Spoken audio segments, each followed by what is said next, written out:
Welcome to the second video in AUSTRAC's Customer Due Diligence Essentials series, also known as CDD Essentials.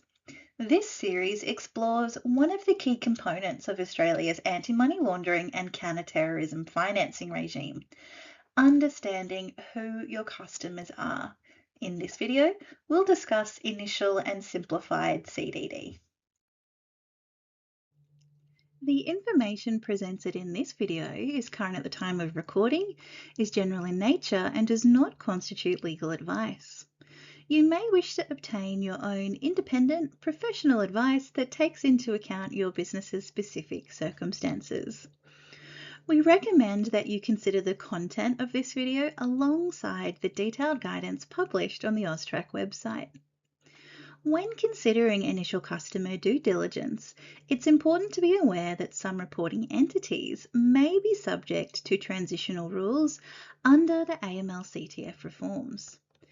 If you were enrolled as a reporting entity on 30 March 2026, you may be eligible to continue using your existing applicable customer identification procedures, also known as ACIP, rather than the new initial customer due diligence obligations. This applies where your AML-CTF program included ACIP that complied with the rules in force on that date. The transitional period runs from 31 March 2026 to 31 March 2029, and more information is available on the AUSTRAC website. Throughout this recording, we'll pause for short reflection questions to help you test your understanding. Please ensure you have a way to record your responses as you go. Before we jump in, let's make sure we're all on the same page regarding CDD. CDD is your process for understanding who your customers are, both before providing a designated service and throughout the business relationship. It serves three key purposes. First, it establishes the identity of your customers and confirms they are who they claim to be. In doing so, it also helps you understand whether they're acting on behalf of another person and confirms there's no legal barrier to providing the designated service requested. Second, it helps you identify and assess the money laundering, terrorism financing, and proliferation financing risks.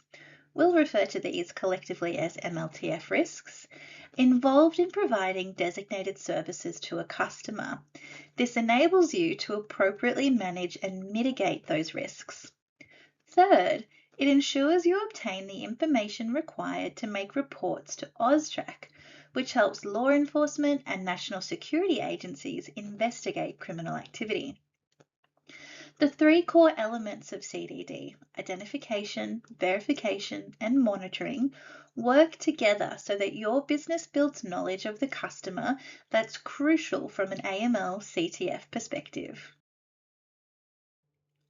With this in mind, there are 4 videos comprising the CDD Essentials series. The first is a CDD overview, where we provide a concise look at the CDD cycle, explore customer risk ratings, and define essential terminology. The second, this video, explores initial CDD and simplified CDD, including when and how each applies. We also touch on delayed initial CDD, pre-commencement customers, and reliance on third parties.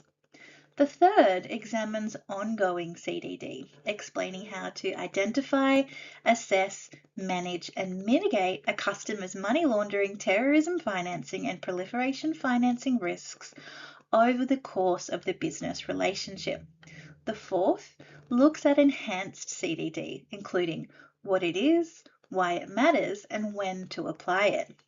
Enhanced CDD involves taking additional steps to identify your customer and to identify, assess, manage, and mitigate their high MLTF risk. Let's move on to learning outcomes. By the end of this video, you'll be able to understand the purpose of initial CDD and how it helps you identify customers and manage their MLTF risk. Identify what information you need to collect and verify for different types of customers, and recognize when different CDD approaches may apply. Before we look more closely at initial and simplified CDD, let's take a moment to review the overall CDD process.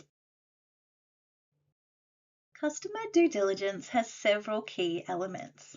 It begins with initial CDD, where you must identify your customer and certain other parties and establish the customer's MLTF risk before providing them with a designated service.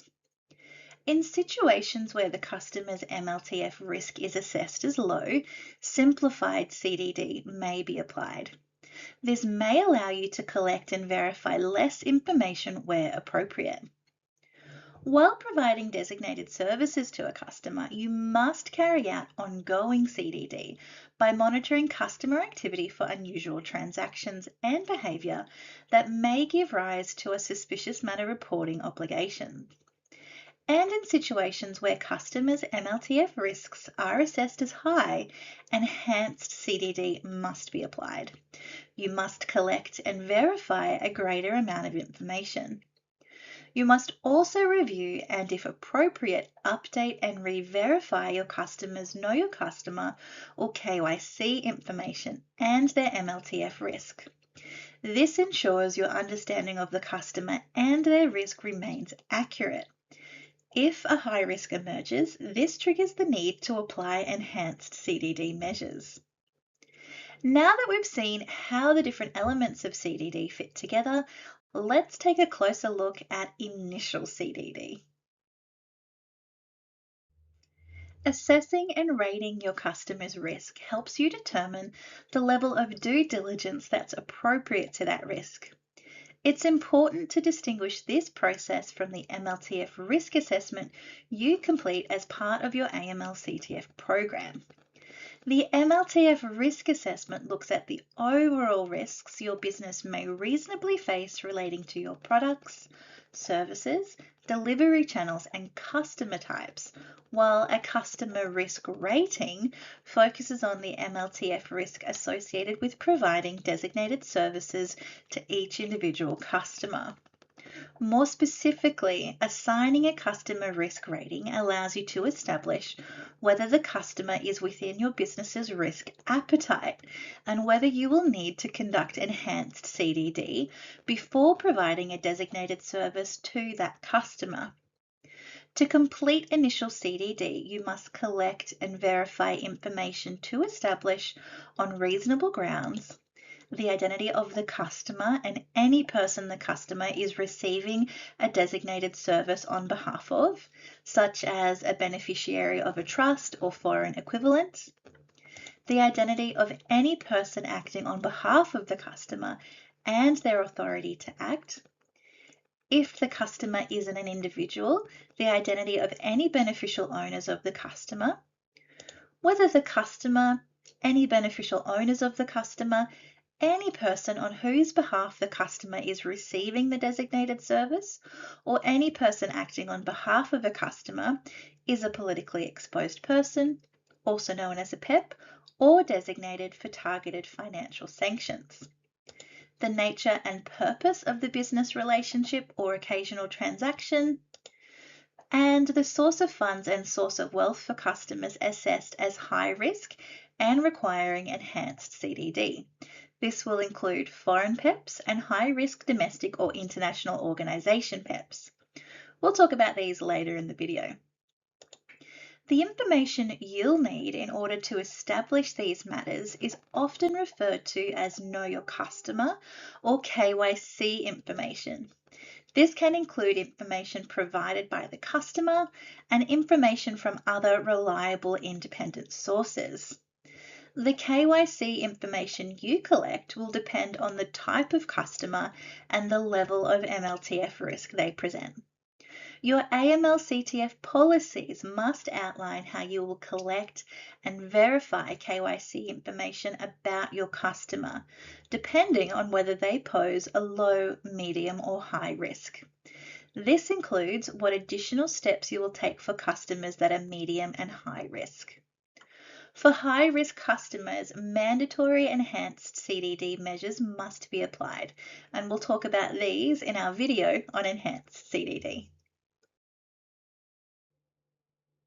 Before we move on, let's take a moment to pause and reflect. Think about the customers or clients that you work with. What types of KYC information might you collect? You might like to pause the video as you write down a few examples, and we'll review answers in just a moment. Okay. On the screen, you can see some examples for both individual and non-individual customers. For individuals, the KYC information you collect may include details like their full legal name, date of birth, residential address, and government-issued photo identification. Where relevant, it may also include information about source of funds or source of wealth. For non-individual customers, it may include the registered business name, an ABN or ACN, registration information, principal place of business, and details of directors, beneficial owners, and other individuals who own or control the business. These examples are not intended to be prescriptive or exhaustive. The information you collect should be guided by your customers' circumstances and their assessed MLTF risk in line with your AML-CTF policies. When completing initial CDD, you must be satisfied on reasonable grounds that the details and documents you rely on confirm who your customer is. Reasonable grounds is an objective standard.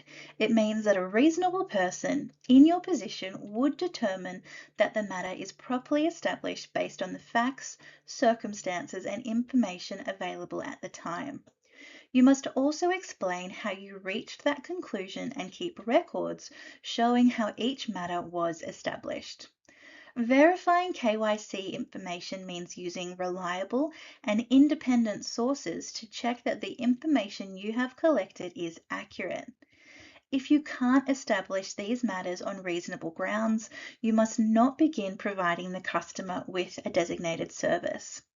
Completing initial CDD will help ensure your business understands who it is dealing with and can manage MLTF risk effectively. There are limited circumstances where you may start providing a designated service before completing all elements of initial CDD. This is called delayed initial customer due diligence.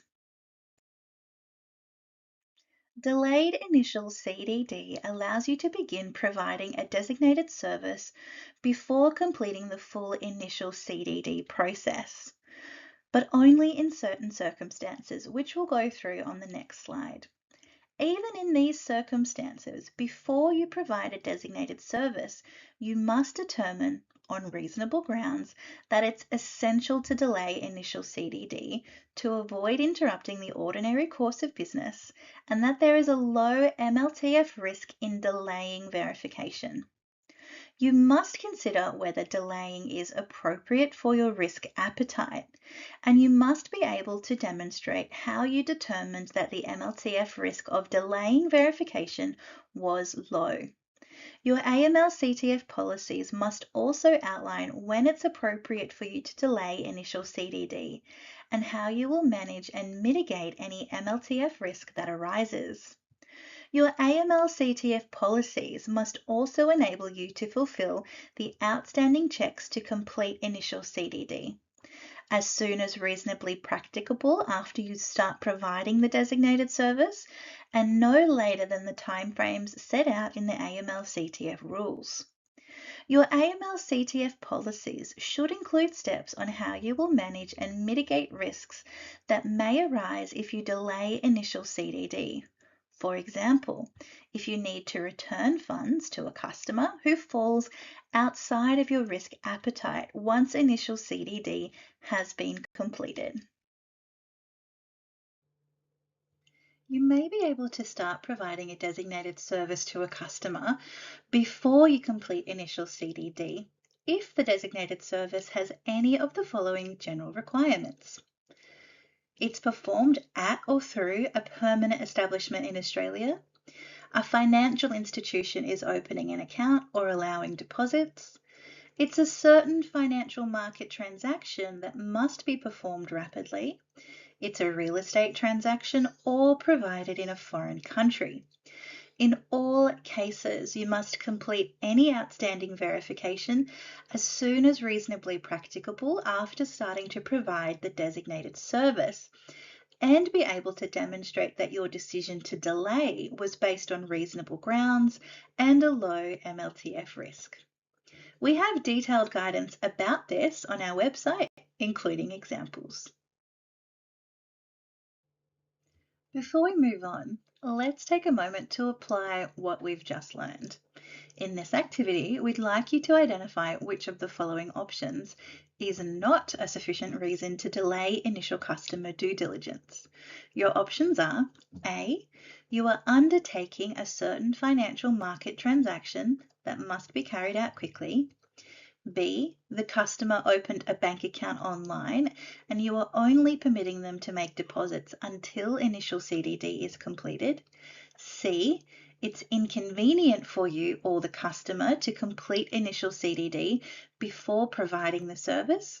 Or D, you're brokering a real estate transaction and plan to complete initial CDD on the other party as soon as practicable. Pause if you need time to think and write down your choice. Again, we'll review answers in just a moment. Okay, for this situation, the correct answer is option C. Inconvenience on its own is never a valid reason to delay initial CDD. Delaying is only permitted in limited circumstances where the conditions in the AML-CTF rules are met and the MLTF risk is assessed as low. During initial CDD, your goal is to form a clear and reasonable understanding of who your customer is, why they are seeking your services, and who else is involved in that relationship. This includes identifying anyone acting on their behalf, anyone ultimately receiving the benefit of the service, and whether any of these people are PEPs or subject to targeted financial sanctions. When we talk about collecting information, we mean the details you gather directly from your customer. For example, their name, date of birth, address, or business information. This information gives you the foundation to understand the customer and their relationship with your business. Verifying information is about confirming that what you have collected is accurate and genuine. Verification involves checking those details against reliable and independent data sources such as government records, official registers, or other trusted documents. In other words, collection tells you what your customer says about themselves, and verification helps you confirm that it is true. You must also check whether the customer or anyone connected to them is a PEP or subject to targeted financial sanctions. You are prohibited from providing a designated service to sanctioned entities or individuals. This includes making assets available to them either directly or indirectly. Finally, it is important to understand the nature and purpose of the business relationship. This means knowing why the customer is seeking your services, what activities they are engaged in, and whether those activities align with what you would reasonably expect. What information you collect and verify will depend on your customer type and their MLTF risk that you've identified. High-risk customers and services require enhanced CDD, which we will explore in the fourth part of the CDD Essentials series. Before we continue though, a very quick note. In the AML-CTF Essentials series, we had some questions about whether using an external CDD or screening platform constitutes outsourcing. To clarify, using services such as Chainalysis, Equifax, or Dow Jones lists is considered to be using a data source and not engaging a person or service to perform an AML-CTF function. This means it does not trigger personnel due diligence or training requirements and is not considered outsourcing. All right, So now let's look at what initial CDD would look like for the main customer types you are likely to deal with when they have a low MLTF risk. These are individuals, sole traders, bodies corporate, partnerships and unincorporated associations, trusts and government bodies. Similar to the information on this slide, a reminder that the content on the following slides has been simplified, and for detailed information, you should refer to the AUSTRAC website. Let's start with individual customers. For individual customers, initial CDD focuses on clearly establishing who you're dealing with and the nature of the relationship. As mentioned previously, you must establish on reasonable grounds the type of customer you have. You could start by collecting key identifying details such as the customer's full name, date of birth and residential address. Where possible, you could also record a unique identifier such as a driver's license, passport or foreign identity number to help distinguish them from others with similar names. We expect you to verify these details using reliable, independent data sources. This is usually done through photographic identification or a combination of non-photographic and secondary documents. If standard identification is not available, you may use alternative methods provided you are satisfied on reasonable grounds that the person is who they claim to be. Further guidance on identifying individuals who don't have standard identification is available on AUSTRAC's website. Next, you need to check whether the individual or anyone acting or receiving services on their behalf is a PEP or subject to targeted financial sanctions. Finally, we expect you to collect information to understand the reasons the customer is seeking your services and the nature of those services. Without this information, it will be difficult to establish the nature of the business relationship or occasional transaction on reasonable grounds. For example, if a person is requesting access to financial advice, you may collect information to determine the customer's occupation and financial status.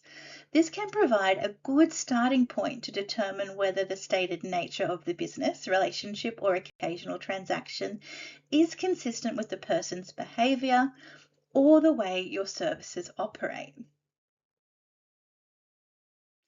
Now let's look at sole traders. Sole traders are unique because they combine both an individual and a business component. This means you need to identify both the person and the business they operate. To establish the initial CDD matters, you could start by collecting details about the business. This may include its name, any trading or alternative names, the address of the principal place of business, and, if applicable, a business identifier such as an Australian business number or ABN. If the business does not have a separate name or ABN, no further verification details may be required unless the customer's MLTF risk indicates otherwise. We also expect you to collect enough information about the individual to distinguish them from another individual with the same or a similar name or other details. We then expect you to verify the information using reliable, independent data sources appropriate to the customer's type and risk level. Next, check whether the sole trader, their business, or anyone acting or receiving services on their behalf is a PEP or subject to targeted financial sanctions. Finally, understand the nature and purpose of the relationship by collecting information about what the business does, the general commercial activity or sector the customer operates in, the products and services it offers, and why it is seeking your services. Next, we move on to bodies corporate, partnerships, and unincorporated associations. These customers tend to be more complex and may present higher MLTF risks due to layered ownership or control structures. It's important to confirm who the customer is, how they operate, and who ultimately owns or controls them. To establish the initial CDD matters, you must start by collecting key details about the customer, including any trading or business names, a unique identifier such as an Australian business number or company number, a principal place of business address, evidence of the customer's existence, and evidence of powers that bind and govern the customer. For a full list, please refer to our website. Then you could verify this information using reliable, independent data appropriate to the organization's type and risk level. For example, ASIC records can confirm a company's registration, while a partnership agreement or constitution can confirm other structures. Next, check whether the body corporate, partnership, association, and any associated entities and individuals are PEPs or subject to targeted financial sanctions. Finally, collect information to understand the nature of your customer's business or operations. We expect you to collect information about the general commercial activity or sector the customer operates in, the kinds of products and services offered by the business if not engaged in commercial activity, the purpose of the corporate body, partnership, or unincorporated association, and why it is seeking your services to ensure its activities align with what you would expect. Now let's take a look at trusts. Trusts can vary widely, from simple family arrangements to complex commercial structures. Because they separate legal ownership from control and benefit, they can sometimes obscure the true owners of funds. This makes it especially important to understand who is involved and how the trust operates. To establish initial CDD matters, you must start by collecting information about the trust, including, but not limited to, the trust's name, the type of trust, other names the trust is commonly known by, a unique identifier for the trust, and so on. For a full list, refer to our website. Then you could verify this information using reliable, independent sources such as copies of the trust deed, statements from legal or accounting professionals, or trustee resolutions confirming ownership and control. Next, check whether the trust or any individuals involved are politically exposed persons or subject to targeted financial sanctions. Finally, collect information to understand the nature of the trust's purpose and activities to confirm they are consistent with what you would expect for its type. Finally, let's look at government bodies. To establish initial CDD matters, you must start by collecting information such as the full name of the government body, the level of government it belongs to, its address and contact details, evidence of the body's existence, and full name of each individual or each member of the group of individuals who is responsible for governing and executing decisions of the government body. For a full list, please refer to our website. We also expect you to collect sufficient information to distinguish the government's body from another government body with a similar name and other details. Then we expect you to verify these details using reliable independent sources such as official government websites, public registers, or formal correspondence on government letterhead. Next, check whether the government body or any representatives are politically exposed persons or subject to targeted financial sanctions. Finally, collect information about the nature of the customer's business or operations, including the general activity or sector they operate in, the purpose of the business relationship, and the services being provided to confirm they are appropriate and consistent with the government body's stated functions. Now that we've covered the main customer types and how to complete initial CDD, let's look at a group of people you already deal with, your existing customers. A pre-commencement customer is someone with whom, on 1 July 2026, you were in an ongoing business relationship with. This applies to continuing client relationships rather than customers who have had occasional or one-off transactions. Your ongoing CDD obligations still apply to pre-commencement customers. This means you must continue to monitor these customers for unusual or inconsistent activity, keep their KYC information up to date, and respond if new risks emerge. You'll learn more about ongoing and enhanced CDD in later videos, but for now, just remember that ongoing CDD applies to all customers at all times. This includes those you onboarded before the reforms take effect. There are 4 main categories of pre-commencement customers that you may encounter. First, there are the existing customers of businesses that will only be regulated by AUSTRAC after 1 July 2026. Specifically, those that have received designated services provided by real estate professionals and conveyancers, professional service providers, and dealers in precious metals and stones. Then there are transferred customers. This is where your business has acquired an existing customer base or portfolio from another reporting entity. Next, there are the customers of entities regulated by AUSTRAC prior to 1 July 2026.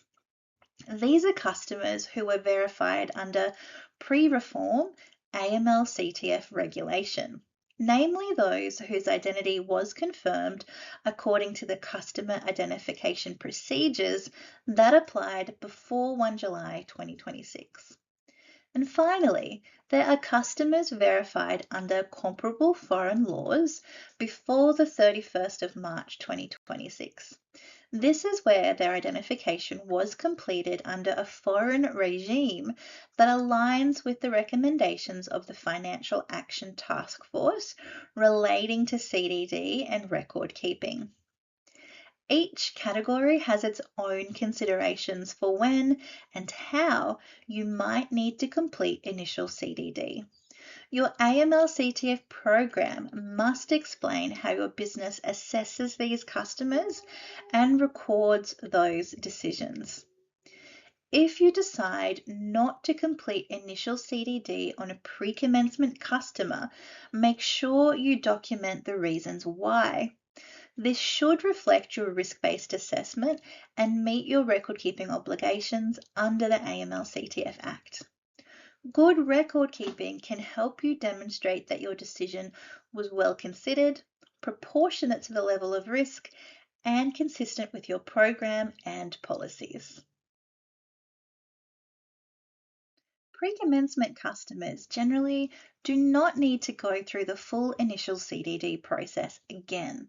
However, there are specific situations where you must complete initial CDD for them. These include if you're required to submit a suspicious matter report for that customer, or there's a significant change in the nature and purpose of your business relationship that raises their MLTF risk to medium or high. For example, a conveyancing client who later asks you to manage international property transfers or complex trust structures may trigger a new customer due diligence process. Once you complete initial CDD for a pre-commencement customer, they become part of your standard CDD framework, no different from any new customer onboarded after 1 July 2026. Things your business must do include completing initial CDD steps proportionate to the customer's MLTF risk and recording your assessment, decisions, and any supporting information. Now that we have explored the steps involved in initial CDD, including what to do with your pre-commencement customers, let's test our understanding. Which of the following customers will require initial CDD from 1 July 2026? Select all that apply. Your options are A, Tim, who will purchase an apartment during an auction on the 31st of July 2026. B. Maxine, who has had a bank account with her bank for 10 years and has not changed her details or preferences. C. Jingli, who will purchase high-value jewelry for the first time on 15 July 2026. Or D. Zainab, who has sought personal tax advice from an accountant since 2021 and in August 2026 seeks help to set up and manage a new business. Again, record your answer and pause if you need more time. The correct answers are A, C, and D. With A, Tim will require initial CDD because he is a new customer accessing a new designated service after 1 July 2026. With C, Jingli will require initial CDD as she is purchasing high-value jewelry for the first time after the reforms commence, making her a new customer for that service. And with D, Zainab is an existing customer, but she is seeking help to set up and manage a new business in August 2026. If this represents a significant change in the nature and purpose of the business relationship and results in her being assessed as medium or high MLTF risk, this will trigger initial CDD. We've just explored how to carry out initial CDD, but not every customer requires the same level of scrutiny. Some customers will present a higher MLTF risk and will need enhanced CDD. We'll cover that in further detail in part 4 of the series. For now, let's look at simplified CDD. This applies when a customer presents a low MLTF risk, which allows you to take a more streamlined approach to identifying and verifying who they are. It is important to remember that simplified CDD isn't an exemption from your obligations. You still need to collect the required KYC information and verify enough of that information to be confident that you know who your customer is on reasonable grounds. You can apply simplified CDD when your customer's MLTF risk is low and enhanced CDD isn't required. For example, this might look like an individual customer who is an Australian resident, has no links to higher risk countries, hasn't displayed any suspicious activity or behaviour, and is seeking a low risk product or service. Your AML-CTF policies must clearly explain how and when you will apply simplified CDD measures. It should set out the types of customers, products, or services you consider low risk, the information you'll collect and verify, and the checks you'll carry out to ensure your approach remains appropriate over time. Your AML-CTF policies should also describe how your simplified CDD customers will continue to be monitored throughout ongoing CDD and the steps you'll take to apply enhanced CDD if their risk level changes. We'll look at ongoing and enhanced CDD in more detail in later videos. Now that we have covered what the differences between initial and simplified CDD are, let's test our understanding. In this scenario, we'd like you to identify which customer would qualify for simplified CDD. Your options are A. Marco, a teacher who is an Australian resident and comes to your business in person to request assistance setting up a simple family trust for his child. He has not visited any high-risk countries, nor does the sum of money used appear suspicious. B. Emily, who is a business owner of a chain in multiple countries, who wants to purchase multiple properties across Brisbane.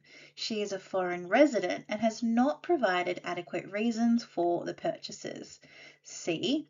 Bill, A university student who wants to open a derivatives account on behalf of his mother. He does not provide you with details of why or where his mother is. Record your answer now and pause if you need it. The correct answer here is option A, Marco. Marco is an Australian resident, attends in person, and is seeking assistance with a relatively simple arrangement. There are no indicators of higher MLTF risk, such as links to high-risk countries or suspicious use of funds. On that basis, he may qualify for Simplified CDD, provided your risk assessment supports this approach. Emily would not qualify for Simplified CDD because she is a foreign resident seeking to make multiple property purchases without providing sufficient information about the purpose of the transactions. Bill would also not qualify because he is attempting to open an account on behalf of another person without providing enough information to identify that person or understand the request. Moving on. Now that we've explored initial and simplified CDD, let's turn to the concept of reliance. Reliance allows a reporting entity to depend on certain parts of CDD that have already been completed by another reporting entity or person regulated under laws in a foreign country that give effect to the Financial Action Task Force recommendations relating to CDD and record keeping. We expect that your AML-CTF policies will set out the steps you will take to ensure that the entity has appropriate measures in place to comply with its AML-CTF obligations. Even when you rely on another entity, you remain responsible for ensuring the third party implements appropriate measures to comply with its AML-CTF obligations. Reliance arrangements are designed to make the process more efficient where there are multiple reporting entities as part of the same transaction. For example, when a customer uses both a bank and a conveyancer to purchase a property, or a lawyer and accountant to set up a company. In these situations, collecting and verifying the same information multiple times can be inefficient for both the entity and the customer. When used appropriately, Reliance streamlines the process while maintaining strong compliance controls, reducing duplication and improving the overall customer experience. There are two main ways reliance can occur when completing your initial CDD requirements. The first is through an ongoing reliance arrangement, where a formal arrangement is in place between entities. The second is case-by-case reliance arrangements, where you rely on another entity's customer checks for a specific customer or transaction. We'll look at how to manage risk when relying on entities based overseas or subject to different regulatory standards.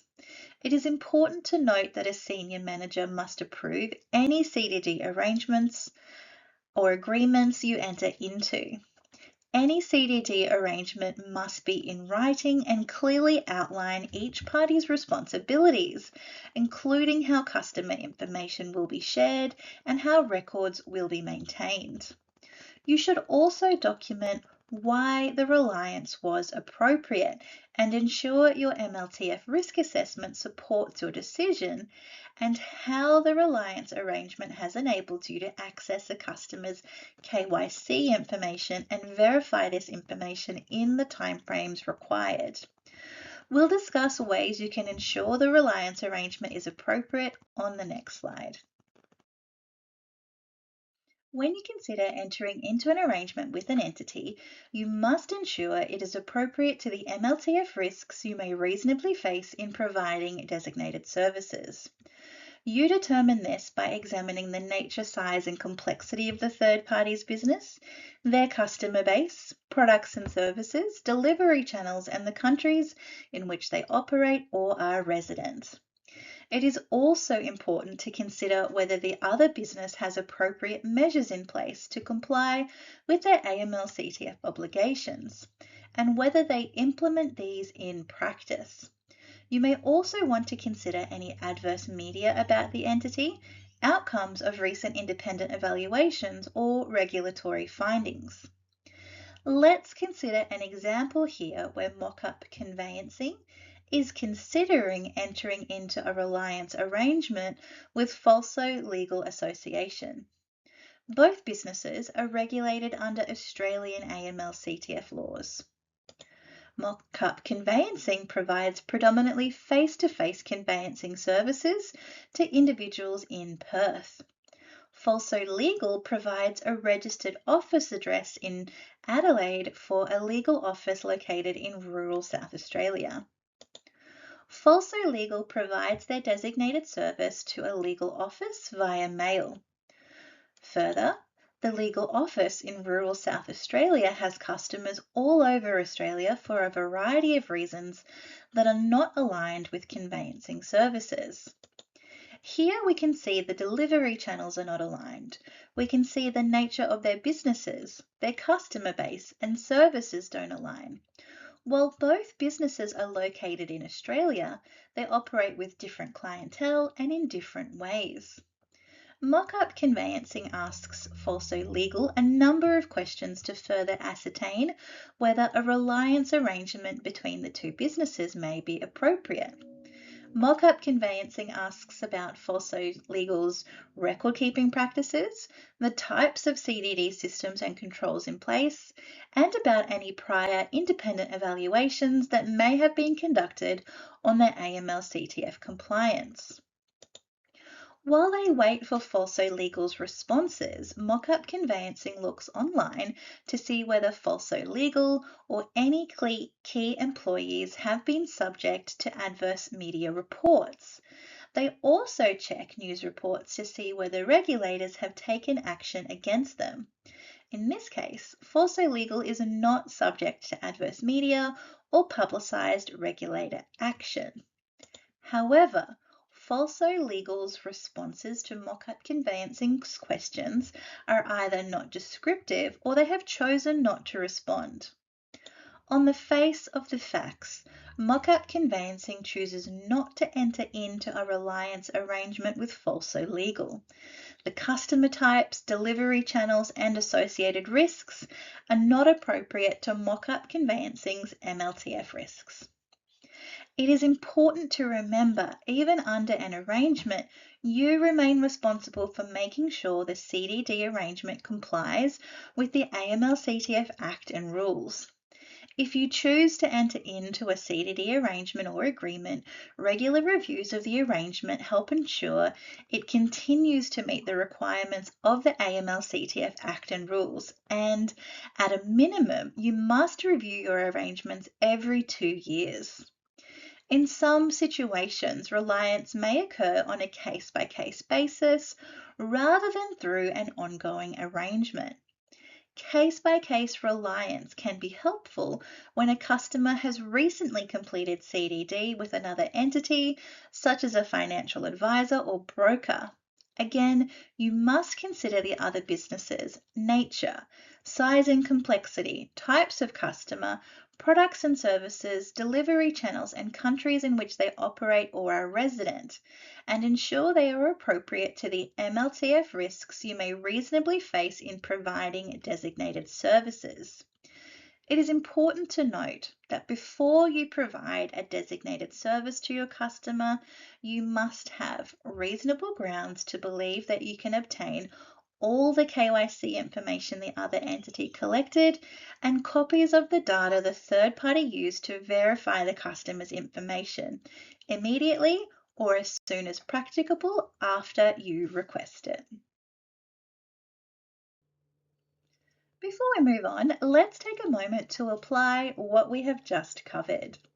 In what circumstances can you apply Simplified CDD? Select all that apply. Your options are A. An Australian resident opens a low-risk everyday transaction account with no indicators of higher MLTF risk. B. An Australian company engages a law firm to handle an international property settlement involving multiple jurisdictions. C. A new customer engages a remitter to make regular international transfers for purposes that aren't clearly explained. And D, an Australian resident engages a conveyancer for a straightforward purchase of a residential property using domestic savings. Again, pause if you need. We'll review answers in just a moment. The correct answers here are A and D. Simplified CDD may be appropriate where the customer and transaction present a low MLTF risk and there are no indicators that require enhanced scrutiny. This is the case in option A, where the customer is an Australian resident and the product and activity are low risk. Option D may also qualify as the transaction is straightforward, domestic, and consistent with a low-risk customer profile, provided your risk assessment supports this approach. By contrast, options B and C involve higher risk features such as international activity, multiple jurisdictions, or unclear transaction purposes. In these circumstances, simplified CDD would not be appropriate and more detailed due diligence would be required. We have one final question for you. Please let us know which of the following best describes when it is appropriate to enter into a reliance arrangement under AML-CTF laws. Your options are A, whenever both parties provide the same services, B, when the arrangement is appropriate to the MLTF risks you may reasonably face, and you have assessed the third party's nature, size and complexity, its delivery channels, customer types, products and services, and the countries where they operate or are resident. C, when the other party offers to share KYC information to reduce duplication and costs. And D, when you have a written agreement in place. Record your answer now and pause if you need to. The correct answer here is option B. Reliance is appropriate where the arrangement aligns with the MLTF risks you may reasonably face and you have assessed the other party sufficiently. Option A is not sufficient on its own. Simply providing the same services does not make a reliance arrangement appropriate. Option C is also not enough. Reducing duplication or costs may be a benefit of reliance, but it cannot be the reason for entering into an arrangement. Option D, on its own, is not sufficient either. While reliance arrangements must be documented in writing, having an agreement in place does not remove the need to assess whether the arrangement is appropriate to the MLTF risks. Okay, we're nearing the end of the video now, so let's take a moment to recap our key concepts. CDD is about more than collecting and verifying identification information. It's about understanding who your customer is and the purpose of your business relationship, so you can manage any risk posed by your customers effectively. Initial CDD ensures you identify and verify customers before providing a designated service using reasonable judgment and reliable information. Simplified CDD allows you to tailor your approach for low-risk customers, while delayed initial CDD can help maintain business continuity in limited low-risk situations. Reliance and pre-commencement considerations support efficiently when used appropriately.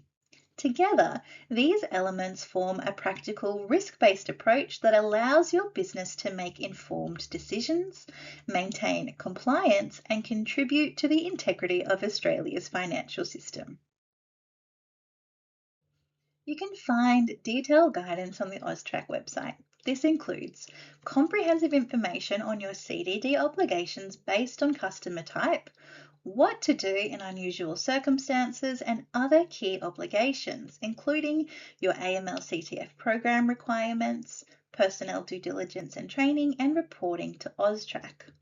Also, if it's applicable to your industry and business, the program starter kits are available. Visit the AUSTRAC website for more information.